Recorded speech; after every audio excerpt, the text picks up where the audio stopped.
Good morning, Mr. Olbrooks. Hi, Andrea. How are you? I'm doing pretty good. How are you? All right. Good, good. Setting up my video here. Oh, looks like I'm blocked from opening my video. Let me see real quick. It says you cannot start your video because the host has stopped it. I'm making you a co-host, so you should be able to.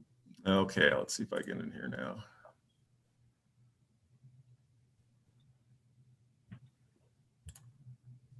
There we go. All right. Okay, so we just have a minute before we get started. Andrea, did you notice, do we have any members of the public with us today, or is that all just applicant team there? I believe it's all applicant team. Okay, all right, good to know. Let's see. And also, Andrea, oh, I see you've got your email address down there and your phone number. Perfect. Okay, we're set. Can everybody hear us okay? We also can't do video or speak. Okay, let me make sure everybody can do that. One moment.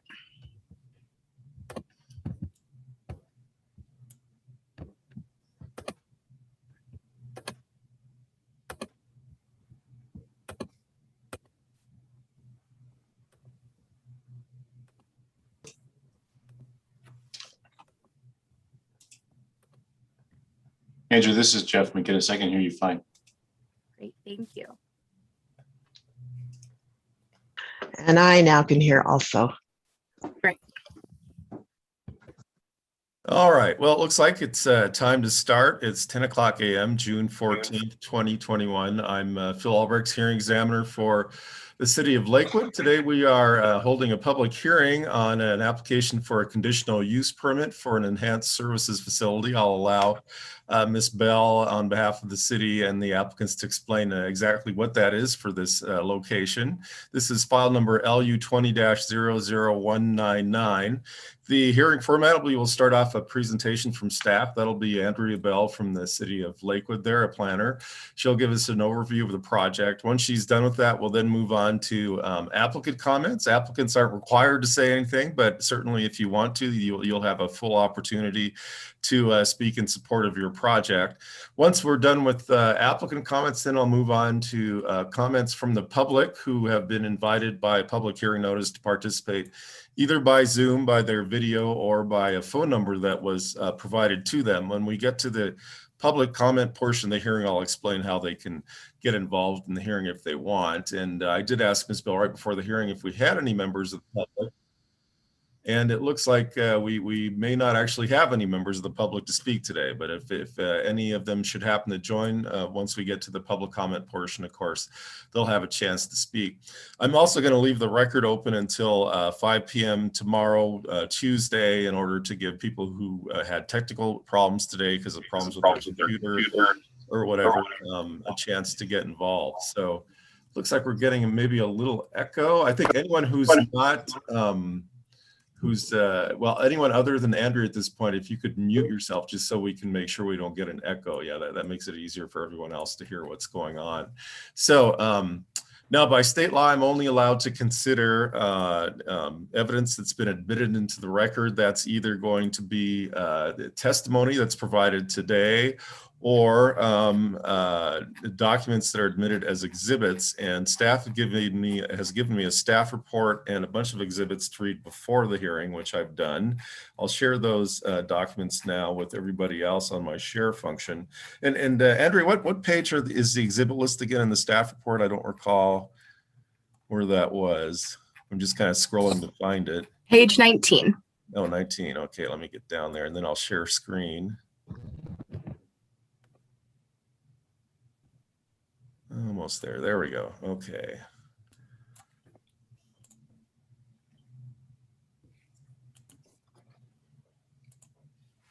Okay. And Ms. Bell, can everyone see the exhibit list at this point?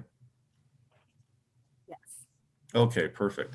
Now you should all see at this point the staff report, page 19, which lists the exhibits that staff wanted me to consider before the hearing. We have a pretty extensive list, exhibits A through U. If At this point, I'm going to ask if there are any objections to entry of those documents into the record. And you can object by on your Zoom screen at the bottom of your screen, there should be a little hand you can click, and that'll show up as a raised hand on my end of the screen. And also you can unmute yourself and say, I object. Looks like I have something from Mr. Phillips. Mr. Phillips, why don't you unmute yourself? Let us know what issue you have with any of these documents, if any. Good morning, Mr. Examiner Albrecht. It's Christine Phillips. I'm a planner with BCRA. We actually requested exhibits S, T, and U to be removed from the exhibit list, as they're not related either to this facility or in any way to the operator. I was going to go over this in my part of the testimony, but we received the staff report on Tuesday last week. There was no explanation within the staff report as to the rationale for them, and we just feel they're irrelevant. So I had requested that the city staff remove them last Thursday. We were denied on that. So I'd like to ask you today to review those and make a formal determination of their applicability to this case. Remove them from the record if you agree that they're not relevant, but we have sent a follow-up exhibit to Ms. Bell this morning, which sort of gives context to those documents. So if they are left in the exhibit as an exhibit, we would like to add this additional document as well. Okay. And I believe that Ms. Bell sent that on to you this morning as well. Yes, I received that. Thanks. Ms. Bell, do you want to respond to that? Yes. So the rationale for including these documents within our staff report was that enhanced service facilities, I don't know if I'd call them a new thing, but there's not very many of them within Washington State. I believe there right now are 4 altogether. And as staff was doing our review and looking into how these facilities operate, and realistically not having very much knowledge about them, because, you know, this is obviously the first one Lakewood has seen. We wanted to get some background information as to, you know, how do they operate? What are the calls of service like? What are some, you know, standard issues that some of these facilities, you know, have on either a rare basis or a regular occasion, so that we could kind of get a better understanding to the weight of what this facility could mean coming into Lakewood. So that was the main purpose for us including that in there. We did not talk about it within our report, mainly because, you know, we're not sure as to how, you know, this facility will operate within Lakewood and will function.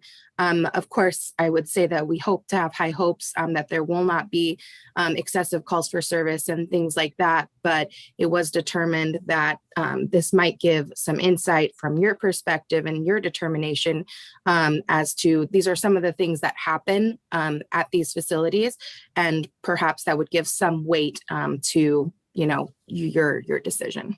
Okay, thanks, Ms. Bell. Yeah, I've read through them, and I'll admit them as marginally relevant. And I say marginally relevant because I think that the focus of those reports is on violations on how the patients are treated, which isn't really germane to this proceeding, but there is information in there which isn't anywhere else in the record about what impacts on the community these facilities could have. And like I say, it's very limited. There was a discussion of one of the residents going to a nearby business and yelling at them or something, and there was another entry about residents being lost and having hallucinations. That's pertinent to the demand on public services that these kind of facilities could have for the city of Lakewood. Again, it's that kind of information is few and far in between in those reports, but it is so far the only information that I have on community impact. So all out for that purpose. And I am very familiar with, the limitations on what the city can address under the American with Disabilities Act and the Fair Housing Act. I've had very long hearings on other types of clinics, but community impacts are something in terms of demand on public services that can be looked at, and so for those purposes, I'll admit those. And also, there's and I was going to get to that, the responsive document. Does anyone object to? And I'll put that on the screen. Hold on a second here. Let me get that up. Okay. I have to fish that out of my email that came in today, the responsive document that was submitted by DSHS today, or the applicant, I should say. Let's see. All right, and share screen.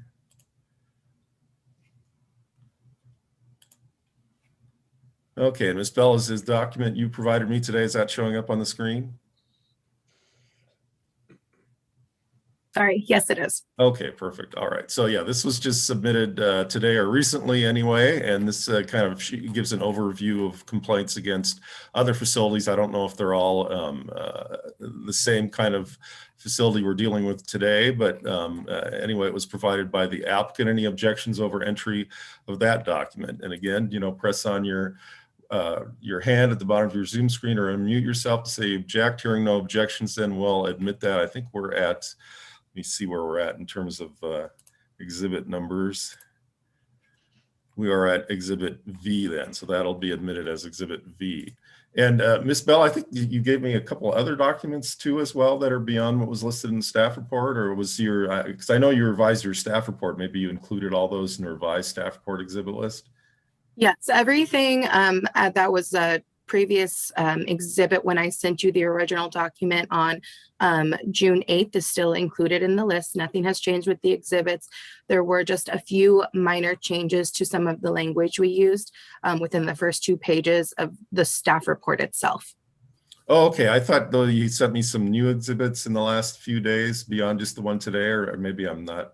It must just be the revised staff report I'm thinking of. That must be. Yes, I believe that is because I have not included any new exhibits. Okay, perfect. All right. Well, let's move on then. Ms. Bell, let me swear you in for your presentation. Do you swear affirm to tell the truth, nothing but the truth in this proceeding? Yes. Okay. All right. Great. Go ahead.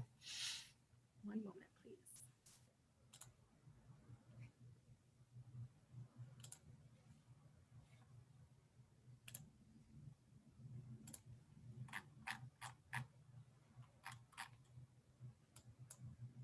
Right.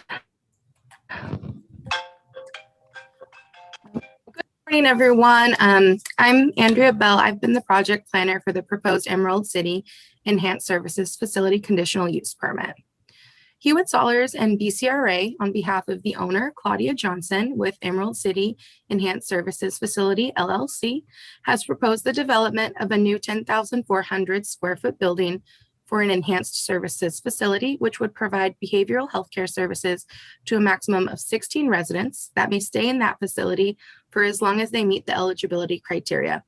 This facility is proposed to be located at 11435 and 11417 Pacific Highway Southwest, which is located in the transit-oriented commercial zoning district. If approved, the 2 properties would be combined through an administrative boundary line adjustment process as approved by the City of Lakewood. The proposal also includes site improvements such as landscaping, parking, and utilities.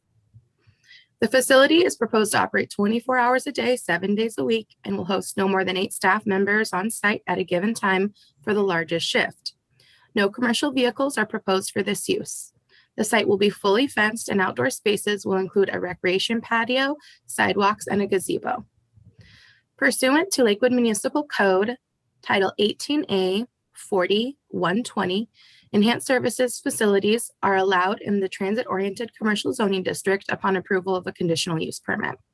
The city defines an enhanced service facility as a facility that provides treatment and services to persons for whom acute inpatient treatment is not medically necessary and who have been determined by the Department of Social and Health Services to be inappropriate for placement in other licensed facilities due to the complex needs that result in behavioral and security issues.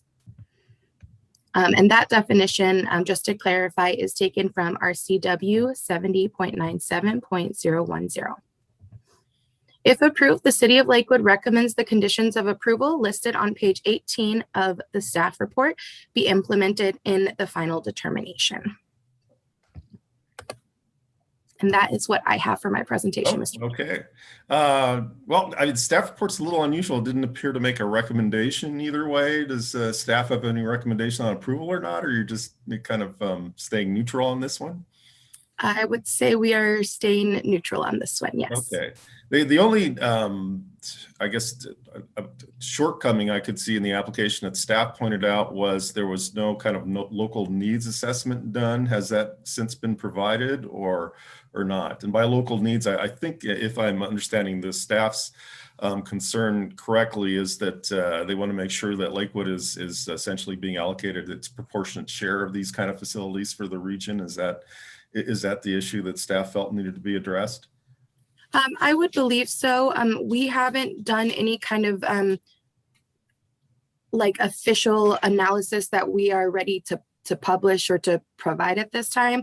But one of the things that we do have to consider is that City of Lakewood is home to Western State Hospital.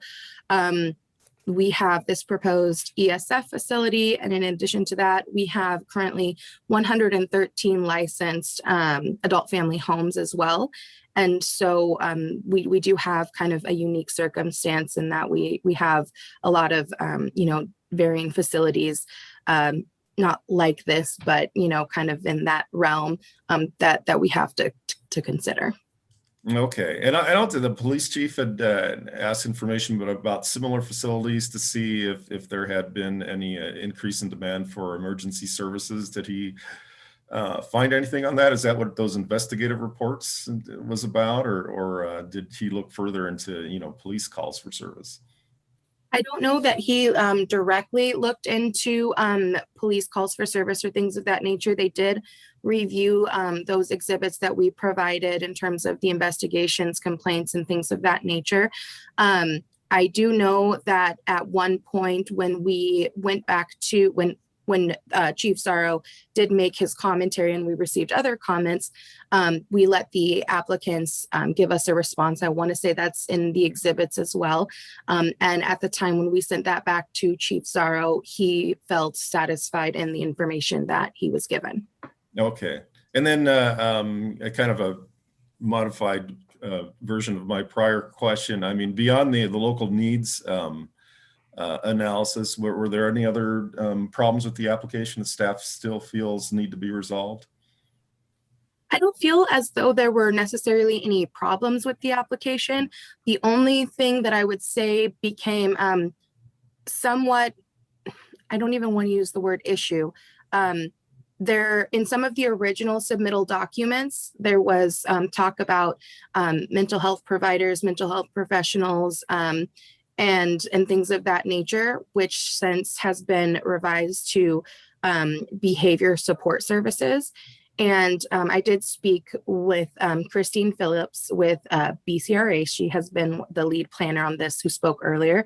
And she gave me some background. And one of the things I think happened is that certain documents that were submitted were possibly done by different people within the applicant group.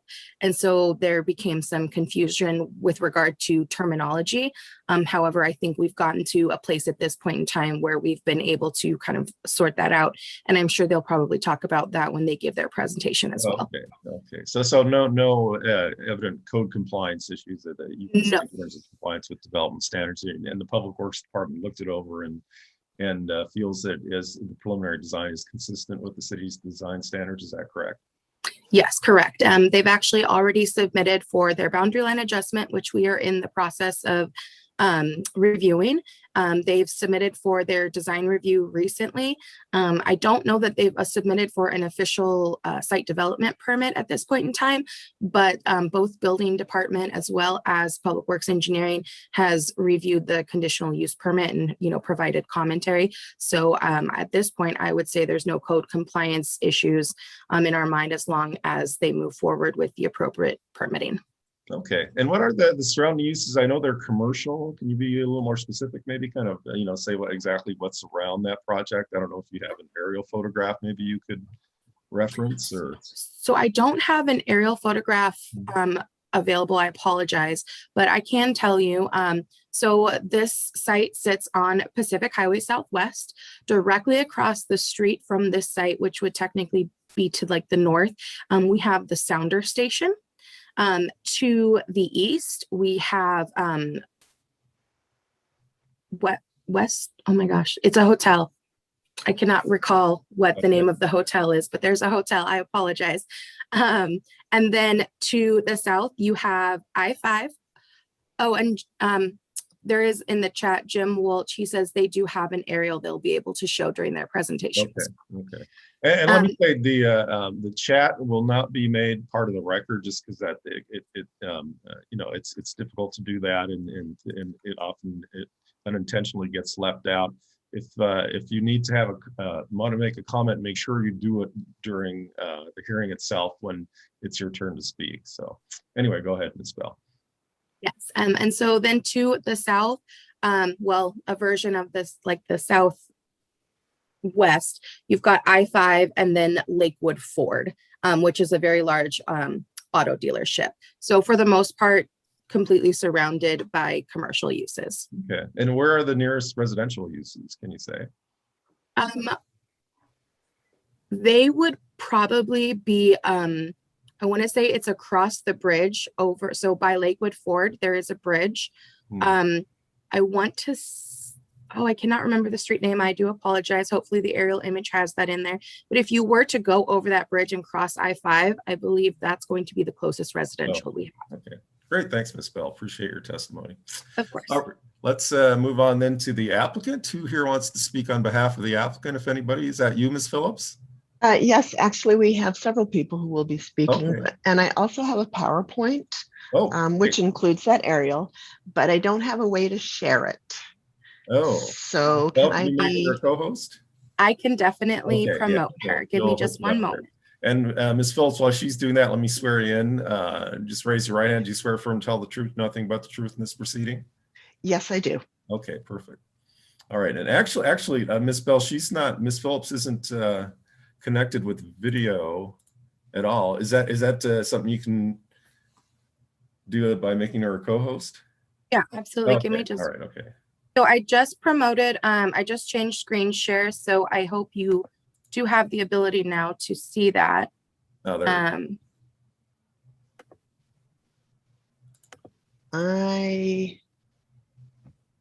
Join as panelist.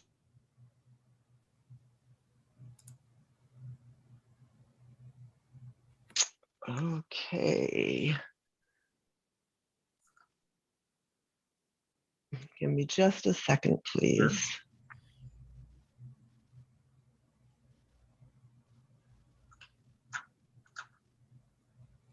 Sure.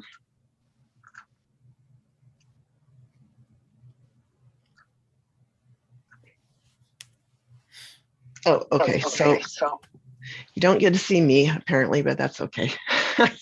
I'd be happy to share my screen. Still not working? No, it says the host has not, you cannot start your video because the host has stopped it.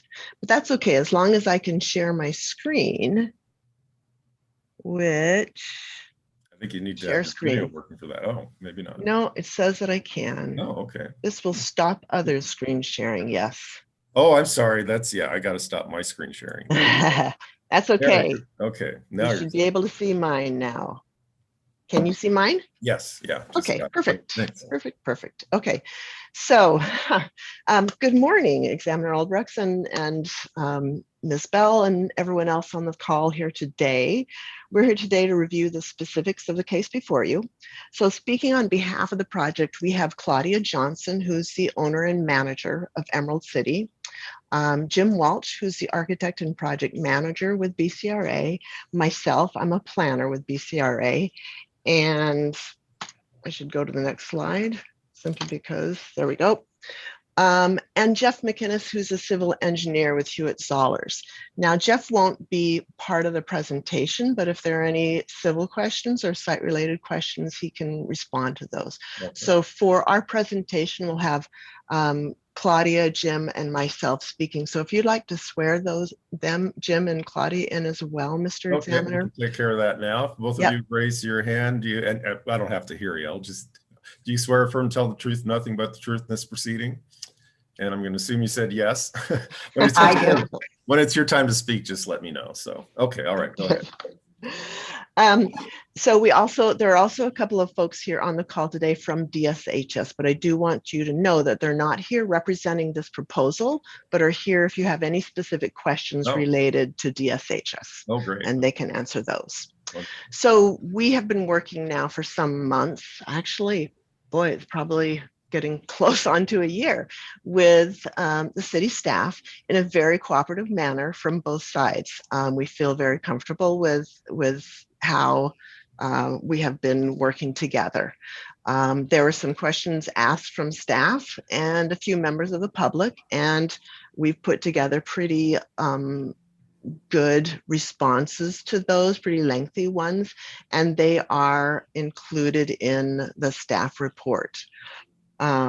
So every question we've been asked, we've been responding to. I am at this point going to turn it, here's the agenda. Claudia Johnson is going to speak to the program detail, and she'll also address some of the need issues that came up, because that seemed to be the one outstanding issue that we want to make sure that we've covered. Jim Walsh will speak to the site plan and building design. I'll speak to both the land use process and the public comments process that we've had. And now I'm going to turn it over to Ms. Johnson to speak to the proposed facility and her dream of serving this community. All right. And Ms. Johnson, have you been sworn in? No, Yes. I guess, yes, all of us at one time. Okay, great. All right, go ahead. All right, I'm Claudia Johnson, and I'm the owner and future operator of Emerald City. I'm a nurse, and I have a bachelor's degree in nursing that I obtained from Oregon Health and Science University. And I did that while I was a single mom and working a full-time job. I worked at the VA for the last 10 years, and I did critical care, ICU, ER, and PACU. For the last 5 years, I did emergency care. And within the emergency department, I developed a passion for mental health, because anywhere between 15 to 20% of the ER population is mental health. And the mental health population going to the ER is there for crisis stabilization. And so I just became really fascinated, and I felt like I wanted to do more for this group of people, and hence doing an enhanced service facility would be a perfect opportunity for me to apply myself in that arena. I'm also an ex-manager. I managed the ICU for 2 years, and I've managed and operated a care home for a long time. I work at the Western State Hospital right now because I wanted to gain insight and understanding on the system and the patients, and be able to better assess the patients that I'll be admitting, and also make good connections and relationships within the hospital. I'm a veteran, so Lakewood is not new to me. I did my drills at JBLM, and I am an Air Force Nurse Corps officer. So therefore, as you guess, I do have a passion for veterans. A reason why I worked at the VA, and I have to say, working at the Western State, I've encountered many patients who are also veterans. So this is an awesome opportunity for me to help out. So there's a new vision, not just in Washington, not just in Lakewood, but across the whole country. So before I get into that, I want to get into some of the background for the ESFs and for the need of the ESFs.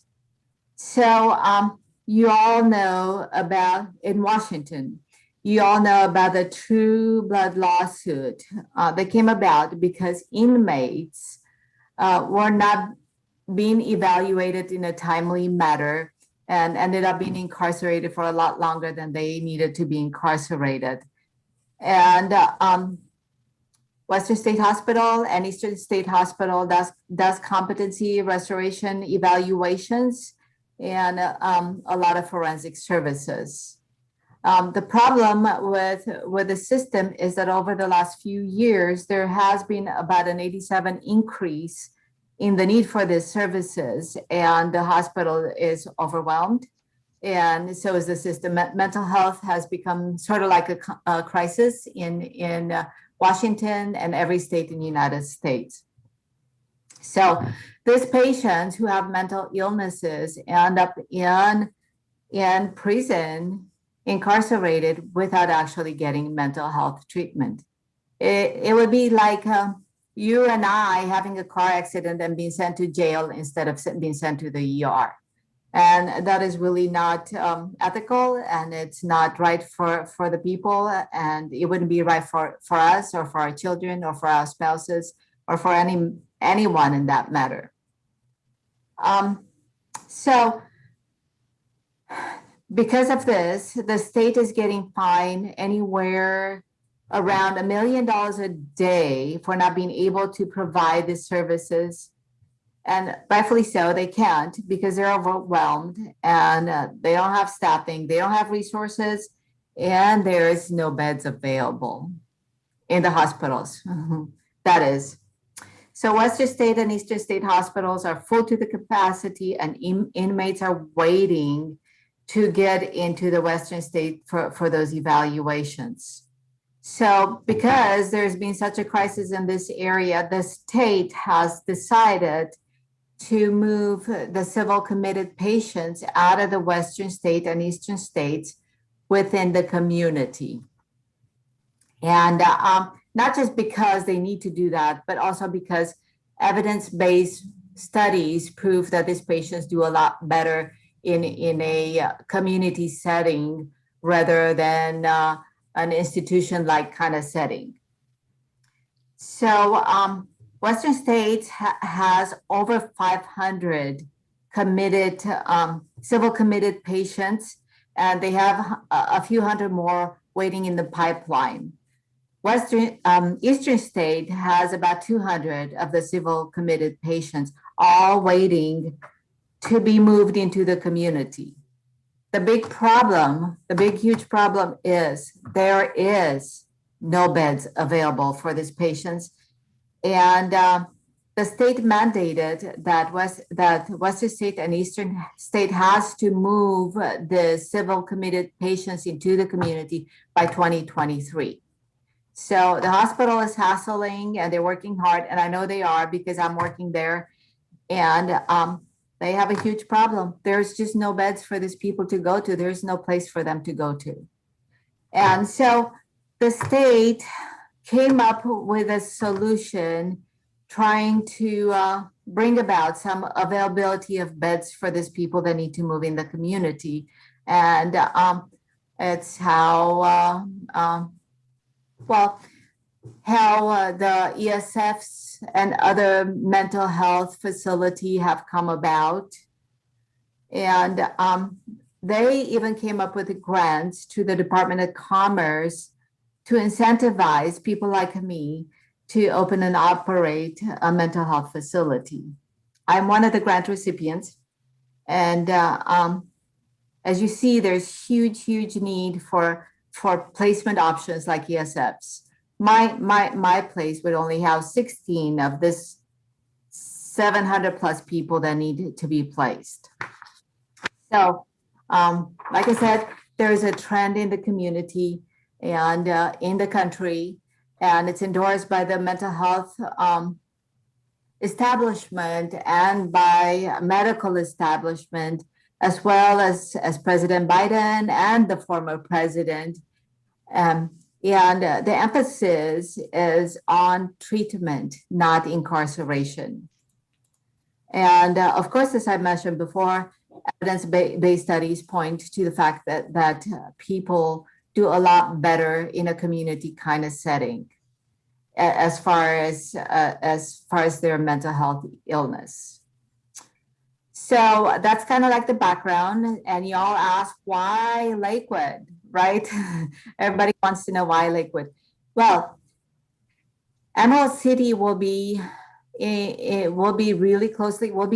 the closest ESF to Western State Hospital, making it very possible to move patients from the Western State to Emerald City.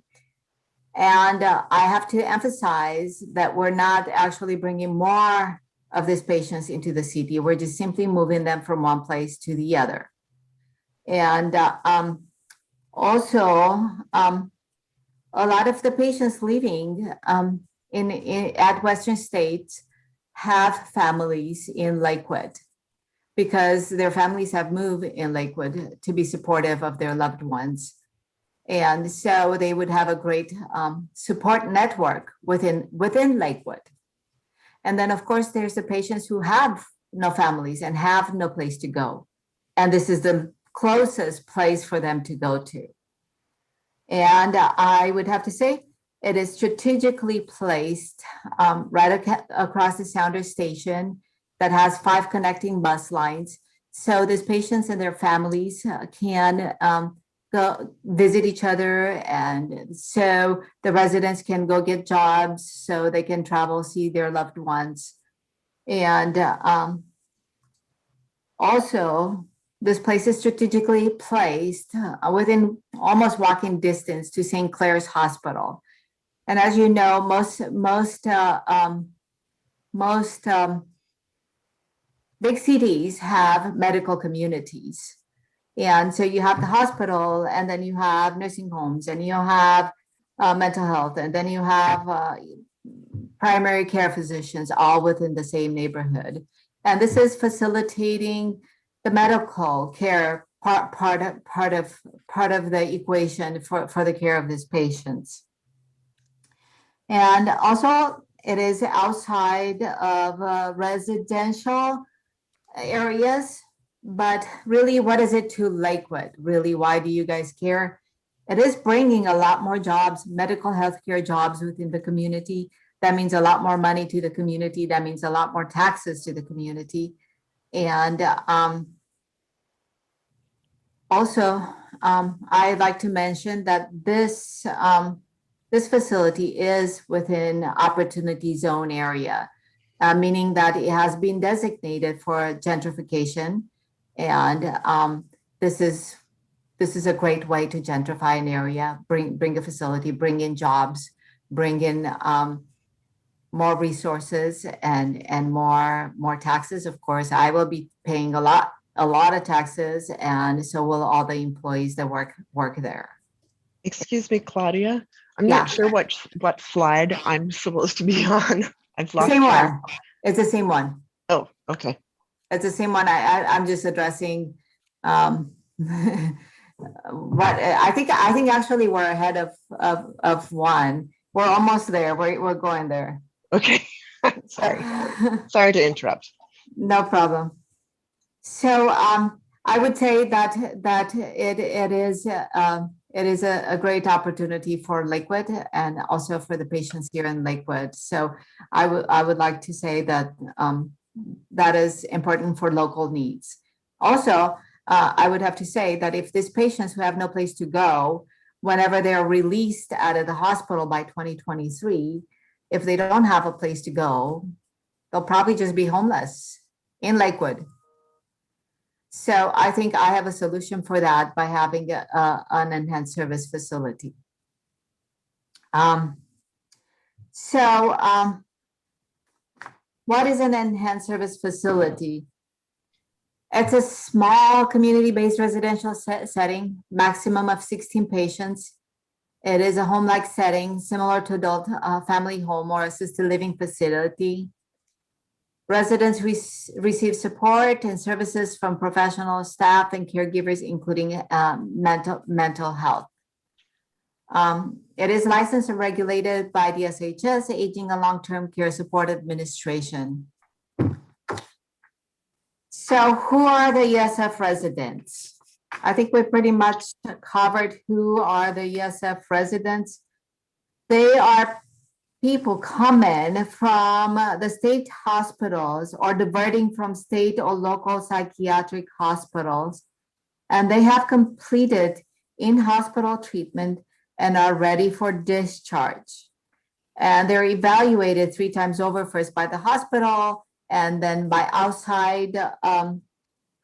their outside case managers, and also by my facility mental health department. And they have to meet a certain criteria for admission, and some of it is medication compliance and awareness of their illness and willingness to learn how to manage their illness, and have been proven to be nonviolent over a long period of time.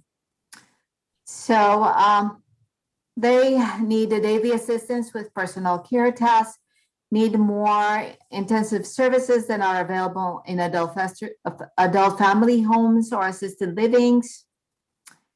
And they're really here to be reintegrated in society. They're here to be made whole. And I would have to say there's a great stigma to mental health. And it seems like a lot of the general population is afraid of mental health. But really, it is just a stigma. If you take a patient who's got diabetes or a patient who's got a mental illness, they both have an illness. It's just that it is, both of them need treatment and compliance with medication. For some reason, we're just stigmatizing mental health over mental health illness over physical illness. And that's kind of like discriminatory against these people, because both can be treated and both can be taken care of and made whole. I know a lot of really highly functional people who have a mental health disease. I know doctors and lawyers and police officers and nurses and firefighters who live with schizophrenia and bipolar disease. The difference between these people and the people of Western State is that they have learned how to manage their illness, and they have learned to be compliant with their medication. And this is where Emerald City stands. This is what we're planning to do, is help these people be highly functional in society. And that is why we're needed, very highly needed. So what is the need for ESF? I think I covered a lot of it already.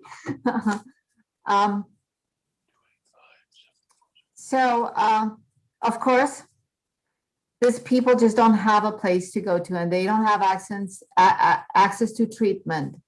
And of course, ESFs are one of the several community options. And ESF provide enhanced and specialized staffing designed to serve individuals with intensive behavioral support. And like I said before, there's over 500 people within Western State awaiting beds within the community. So how are ESF regulated? Well, residential care services provide regulatory oversight, including licensure, inspection, and complaint investigation. ESFs are rather new, like you said, they are rather new, but we're becoming better and we're evolving. And sure, there is complaints, but there's complaints against a lot of long-term care options like nursing homes. The attachment, the last attachment we provided is about nursing homes. As you can see for yourself, nursing homes have a lot of complaints too. The local nursing homes in Lakewood have a lot more complaints than all the complaints combined together for all the ESF in the state of Washington. So yes, there's complaints, and DSHS does an awesome job investigating and addressing the issues and providing corrective action. And other long-term care options like nursing homes and assisted living and memory cares, they all undergo the same kind of corrections and licensures, and so will we, and rightfully so. There's complaints everywhere. I mean, if you go to your AT&T bill and look at or whatever cell phone provider you have, you will realize there's a lot of complaints. Does that mean it's not working? No, it just means that everybody's trying to do their best, and we're getting better every day, and we're learning as we go. So the other issue that came about was safety to the community. And I think that I mentioned before, these patients only come to us when they're stabilized and ready for discharge, undergoing multiple evaluations for discharge criteria. And they're evaluated on many different levels. And one of the levels is medication compliance and understanding of their mental health illness and willingness to cooperate and willingness to manage their illness. Also, they have been proven to be nonviolent. We will also have ongoing training in crisis intervention, because it is really important, and because it will help us make 911 calls as last resort in any kind of crisis. We will be having ongoing advanced crisis intervention training, crisis prevention intervention, and de-escalating technique training.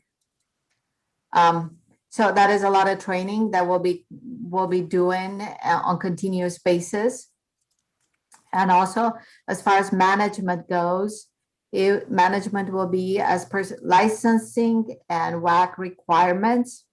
I will be managing the facility and I will have another nurse manage along with me. There's going to be a lot of staff. There's going to be one staff to every 4 residents at all times. There's going to be 2 mental health professionals available 8 hours a day, every day of the week. And we'll hire 6 LPNs, licensed practical nurses, and we'll hire 6 mental health providers, and another 6 CNAs. We'll have a cook and housekeeper on staff, and we'll have on-call and per diem staff also. So we will be highly staffed and available at all times. I guess that's pretty much all I have to say. Okay, I just had a few questions, Ms. Johnson. Yes. First of all, I mean, how are the sites selected for these facilities? Do contractors such as yourself go to DSHS and say, I'd like to put this facility in Lakewood, or does Lakewood have sort of a statewide plan about where they feel these facilities are needed and then ask for bids for particular locations? I think it's a combination of things, and also DSHS and licensing agencies would like to have the site meet certain requirements, like transportation and like having them be away from schools and having a certain criteria. So I think it's a combination of things, and also zoning is another criteria. So I think I didn't just go and pick a side. I asked questions and I went to everybody. And I remember asking Andrea Bell, writing you an email asking you about the zoning before I even made an offer on the property. I also talked to DSHS and submitted the site for their evaluation and asking them what do they think about it. And of course, they have a certain amount of criteria that they look at as far as public transit and location in as far as how location that has a lot of things going around it, as far as transportation, as far as for jobs, opportunities for shopping, opportunities for medical reasons. And so this and another site in Lakewood were kind of like approved. And because the other owner didn't want to sell anymore, I ended up going with this site. Okay, okay. Then I saw in the application materials, it was written somewhere, serving people in their home communities is essential to this plan. So I take it, and I think you partially answered this question before, but I take it that people who are housed in these facilities, I mean, there's priority that they're placed in their home communities where they have family or something. Is that correct? It's not just that. There's patients who don't have families and don't have any support group, but we would be closest to the hospital. But then a lot of the patients in the hospital have families here because the families have moved so they can be close, so they can visit. I mean, I take it, do the patients have a say into which facilities that they go to? Yes, You know, they do. Okay, They so they can say, I have a lot of family in Lakewood, I want to go to the Lakewood facility, and there will be a priority placed on that placement. Is that Yeah. how it would work? And some of the patients don't want to go be with their families. Yeah, I could understand that too. So yes, the patients get a choice of as far as where they go. They will never be forced to go anywhere they don't want to go. Okay, and so how many of these facilities are there in the state right now? And you heard us talking about that. I don't know if I think it was someone on your team had submitted a document that showed something like 212 other No. homes, but those aren't all ESFs, right? No, there's only 5 ESFs as of right now in the state of Washington. The document I provided was not ESFs, was nursing homes. Okay, gotcha. I provided that those are nursing homes just to show that nursing homes also have a lot of complaints. Right. Okay. And it's not just ESF. I mean, a telephone provider has complaints too. Sure. You Yeah, know, that's there's good point. always going to be complaints, and there's always going to be, things that need to be fixed within every single business, not just the ESFs. So what's the other 5 communities in Spokane, Everett, and There's 3 of them I think there's 3 of them in Spokane. There's one in Olympia. There is one in Everett, I think, and Vancouver. Oh, okay. And yeah, I mean, are there plans for a lot more? I mean, obviously, there's a tremendous need for this. Is a lot going on in that area? I'm sure, the expectation is that there will be more. I don't know if there's any more grants available for them, but I think that there was a grant just issued for a rural area for this kind of patients, and it's a much bigger facility. I see. Of course, there's lockdown facilities also where people who still need to be locked down will go to. Okay. And I can actually speak to a little bit about that. BCRA has other clients who are also providing 16-bed facilities. There's one that will be in the south side of Thurston County. We've got another 3 16 beds going in Clark County. And these are also addressing civil commitments at Western State Hospital. So those 500 that are on basically a waiting list of civil commitments are the attempt is to disperse them out to the level of facility that they need to go to. So these other facilities are secure facilities, and patients who need a more secure setting will go to those facilities. So it's very early stages right now with the state as addressing where these patients can be dispersed to, but the intent is that they will be spread across the state and that they will hopefully be able to go to a facility that's within their home community. Okay, and for the record, that was Ms. Phillips. Yes. Yeah, perfect. Yes. All right. Okay, and to get an idea of the level of impairment, are the residents free to go in and out as they wish once they're placed in these facilities? Into the ESF I'll be operating. Yes, they're free to go. Of course, they need to be we will know where they're going all the time, and they have to check in and check out on every time they walk out of the facility. And we will be setting up appointments for them to go to the doctors or to go to a job interview or to go on a volunteering site. So we will know at all times where they're at and what they're doing. Oh, and so in terms of where they are in the treatment process, is the next step after this they're released and live on their own? Is that Eventually, hopefully Okay. that is our effort, and that's what we're trying to do. okay? And I was just kind of curious. I mean, there's a cook and house cleaning on staff. I just it seemed just a little odd that. I mean, you're confident that they're safe to go out on their own, but they don't have the skills to do their own cooking. Is that where they're at, or No, not right away. Yeah. But we definitely will be encouraging all of that, and we're encouraging independence. Oh, I see. I think we have to function under the requirements of DSHS and either cater food for them or provide or make it on site. Okay. That's I've been more than happy, but there's a lot of issues to think about when allowing somebody in the kitchen.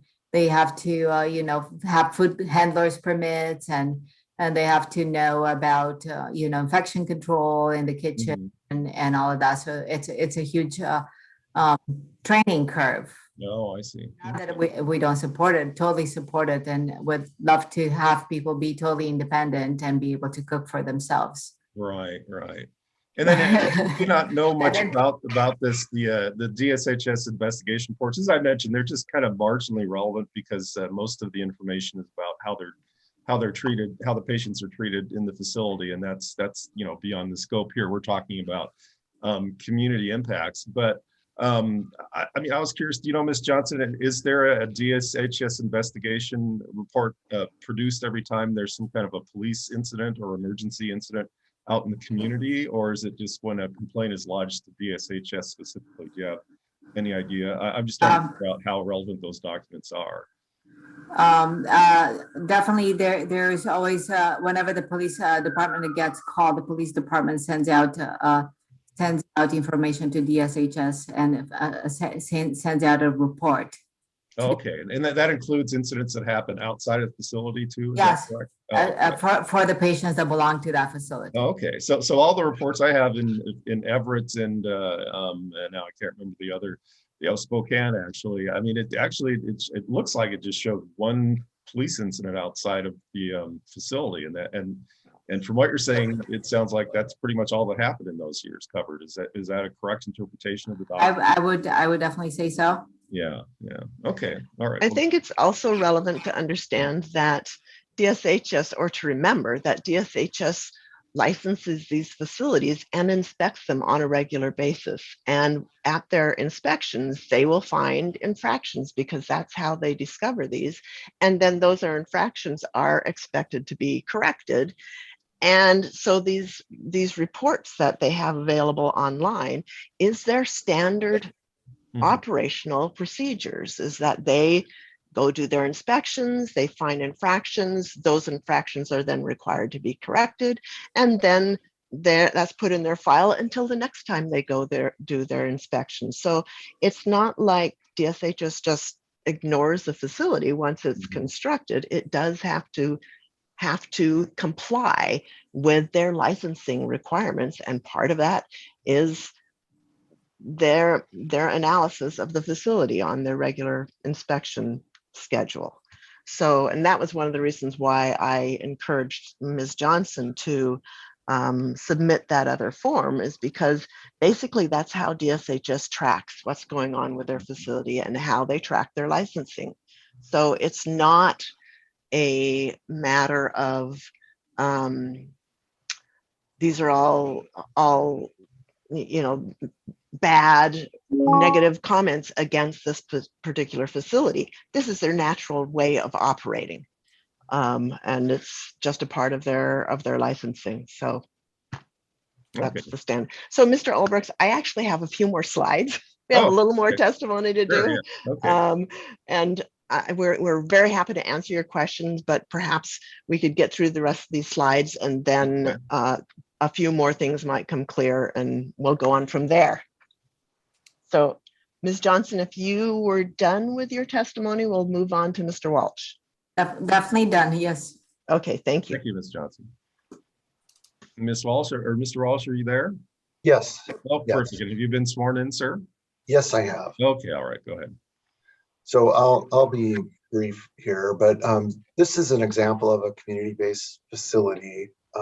And so these facilities they're designed to blend into the community fabric. So they have a residential character, but they fit in with the nearby commercial uses and the nearby residential uses. Next slide.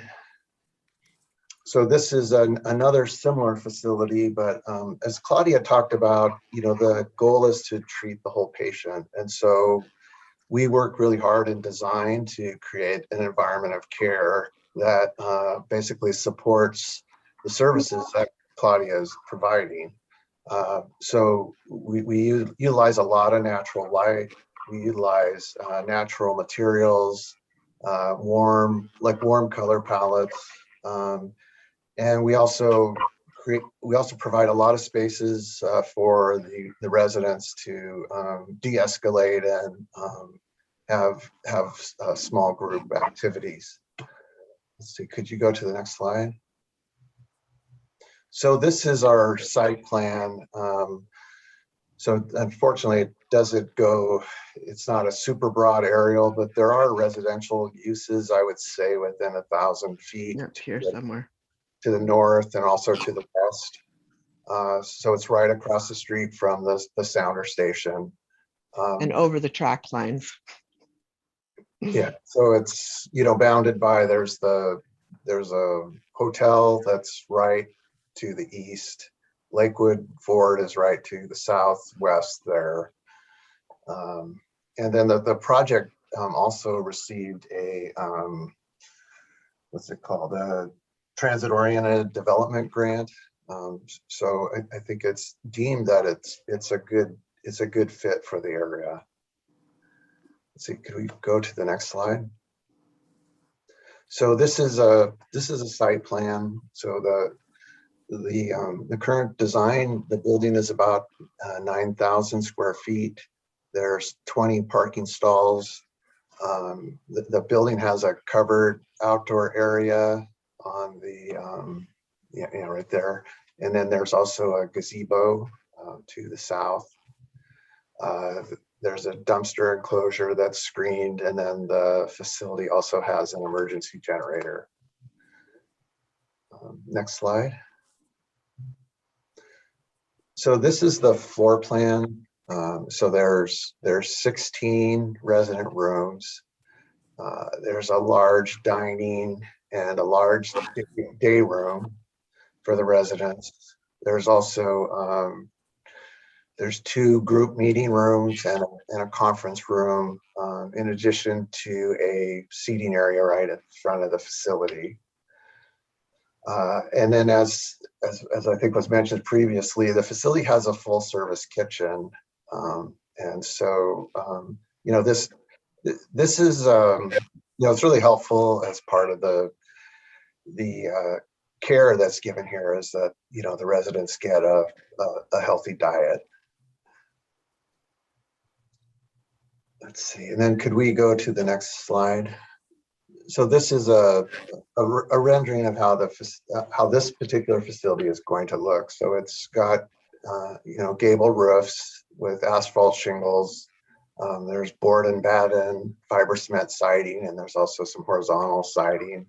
And then it has a cultured stone wainscot, and the windows are aluminum windows. And then it's also landscaped to the city Lakewood landscape standards. Okay, so that's all I had. So Christine.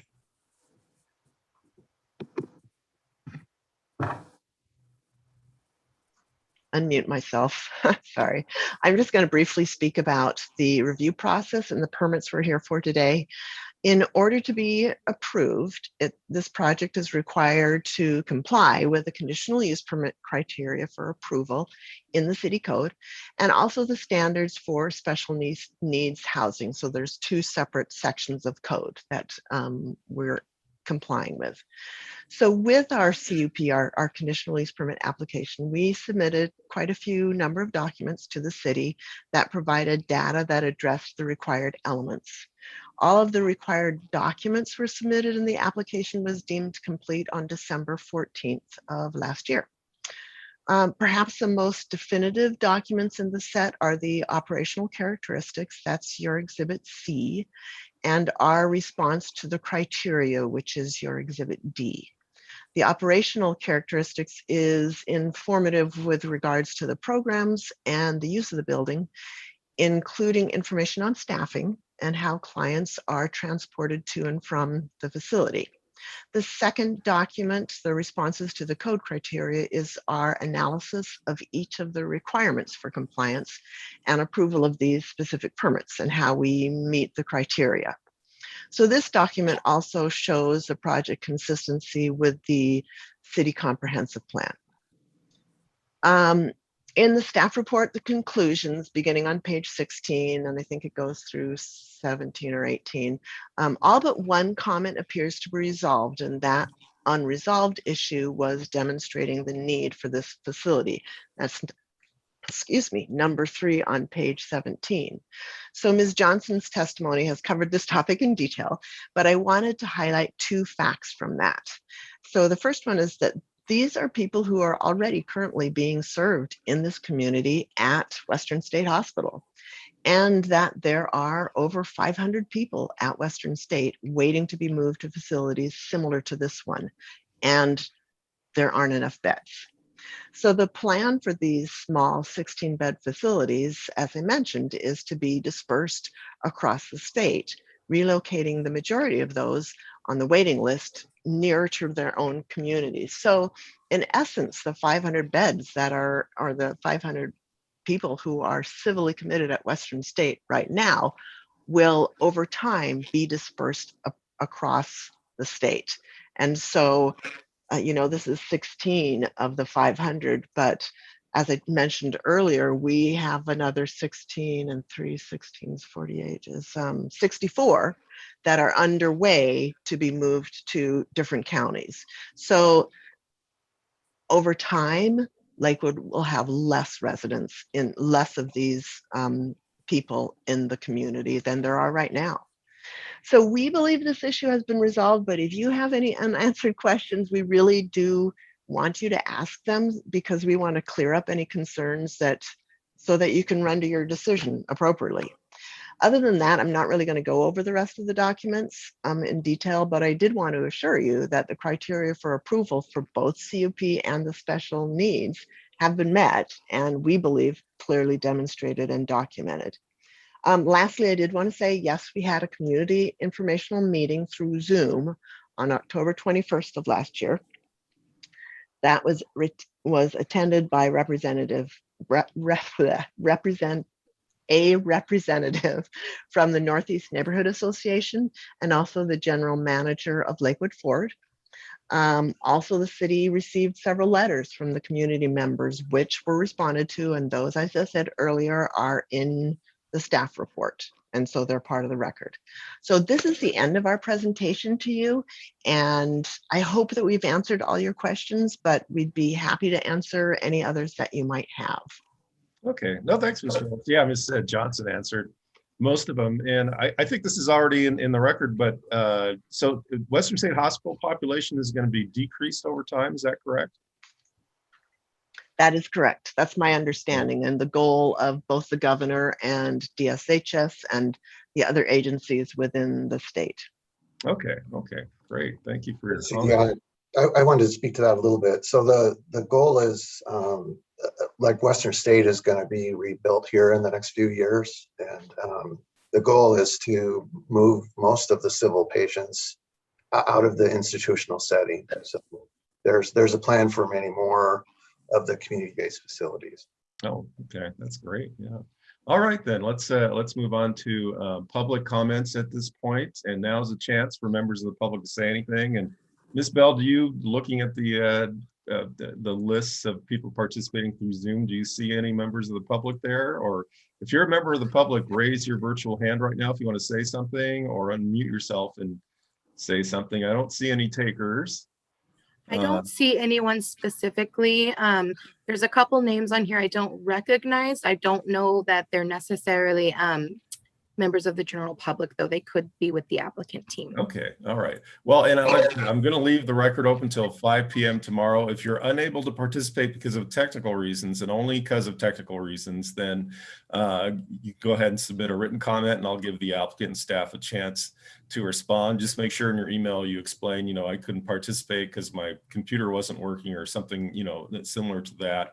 And then we'll allow that comment to come in. And as I mentioned before, the chat comments aren't being made part of the record. I'm not looking at them. That's just for Ms. Bell to look at in case there are technical issues to be resolved, but just in order to keep the record clean as to what's in the record and what's not, the chat is not part of the record. So if you think you've got a comment that's getting in there because it's in chat, that won't do it. We'll need to hear from you right now. So again, I'm going to double check. No comments. All right.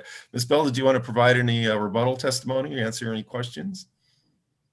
Not necessarily any rebuttal testimony. One thing I did want to clarify is with regard to Lakewood, trying to get some more clarification on community need. It is because we do have Western State, and so we have to take into account, it's a big part of Lakewood, and so it impacts a lot of what we do in terms of development and everyday life. And so that's just one of the things we really wanted to have clarification on. And also one of the reasons that we did decide to include some of those reports with regard to infractions, investigations, complaints, and things like that is, I know that Claudia Johnson, she is not, the operator of these other facilities. And so she's not bound by what has happened at some of those other facilities. We understand that.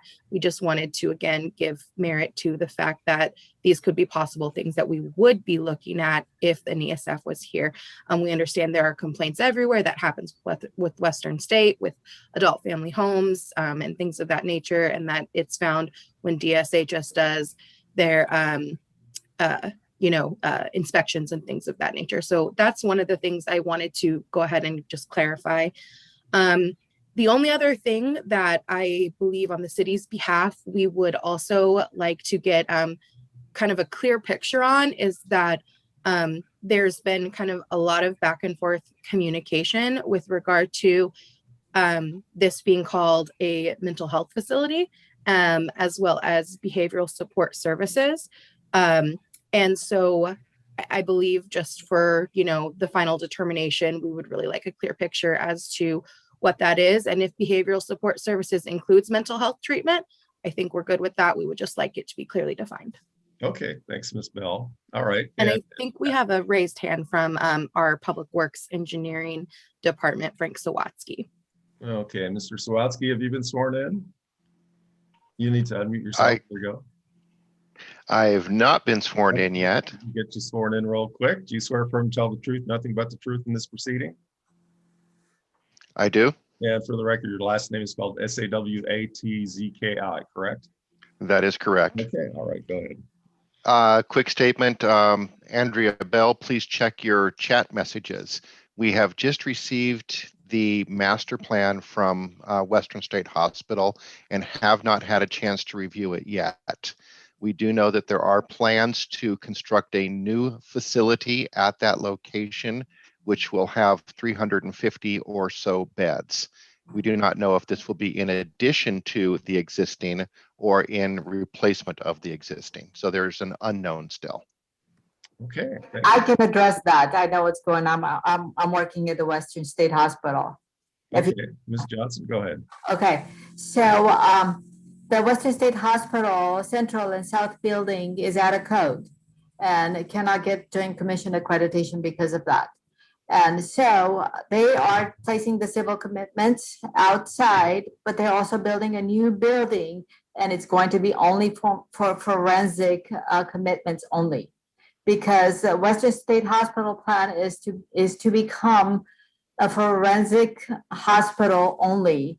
But the central building and south building that houses the civil commitments will be actually empty.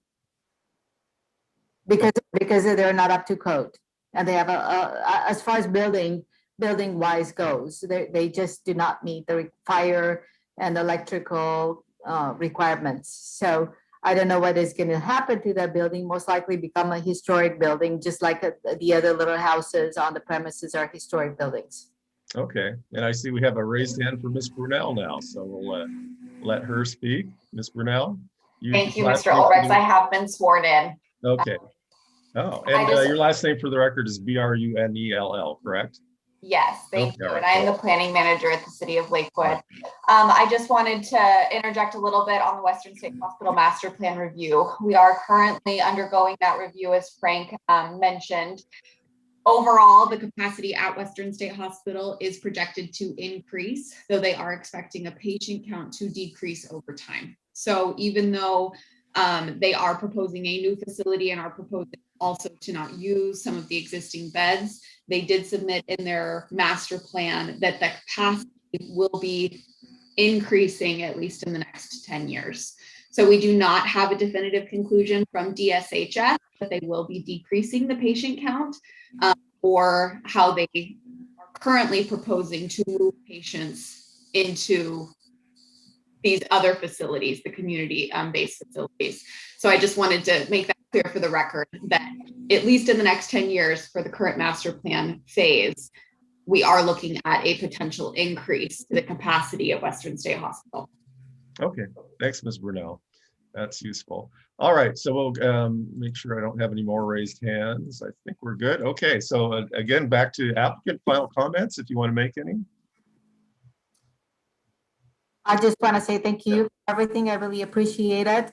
And I just want you to know that I plan to be very transparent, and all of you are invited in the facility anytime. Okay. All right, my plan is to cooperate with the city of Lakewood and make this place a better place altogether. All right, thank you, Ms. Johnson, and very noble pursuit you're undertaking there. I wish you the best of success. And obviously, it's a very important community and statewide need, and it's nice to see that these that people suffering from these disabilities are, you know, that we're figuring out better ways of taking care of them. You know, I focused a lot on the local need component simply because that in staff report is the one issue that was outstanding, and obviously it's going to be important to the city of Lakewood as well. As I mentioned before, I've done a lot of these kind of hearings and worked with the American with Disabilities Act and Fair Housing Act, and it's questionable how much I can enforce that one local need requirement, but I think it was important to, you know, get that information in the record to provide some assurance to the community that Lakewood isn't taking the brunt of this. It's being, as I expected, DSHS is having these facilities open throughout the state, albeit not a whole lot yet, but they're just starting into it. So I have a lot of information to process and put together. I think it's excuse me, probably going to be approval. Staff has pretty much acknowledged that all the criteria except maybe for the local need have been met. So that's the one issue I have to look at most closely. I'll be having a transcript put together, a computer generated transcript, so that I can make sure I've considered all the evidence presented, and I'll get that decision out in a couple of weeks. So I appreciate all the information I got today. It's really well documented. The applicant planners and city planners did a really good job in putting this information together and making sure that all the impacts are fully addressed. So again, thanks for your participation, and we're adjourned for this afternoon. Have a good one. Thank you.